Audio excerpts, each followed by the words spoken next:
বিষ্ণু ঈসা ইসলাম সুনানে আবু দাউদ এবং তিরমিজির হাদিসে বলেন, ইফতারাকাতিল ইয়াহুদু আলা 71 ফিরকা। ইহুদিরা 71 দল হয়েছে। ইখতিলাফ করতে করতে কয় দল? সবাই বলে নাই কয় দল? ওয়াফতারাকাতিন নাসারা আলা 72 ফিরকা। আর নাসারারা হইছে 72 দল। আওয়াজ করে বলুন তো কয় দল? ওয়াসাতাফতারিকু হাদিহিল উম্মাহ বি73 ফিরকা। আর বিশ্বনবী আফসোস করে বলেন, আমার উম্মত হবে 73 দল। ইহুদি 71 দল, নাসারা 72 দল, আর আমার উম্মত, বুঝে থাকলে আওয়াজ করে বলেন। বিশ্বনবী বলেছেন আমার উম্মত ভাগ হবে কয় দলে?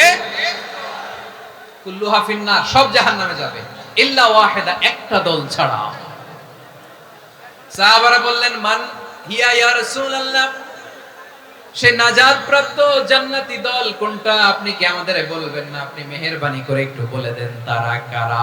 বিশ্বনবী বললেন, মা আনা আলাইহি ওয়া আসহাবি, আমি এবং আমার সাহাবারা যেই মতের উপর, যেই পথের উপর আছে, এই মত এবং পথের উপর যারা থাকবে তারাই জান্নাতের দল হয়ে যাবে।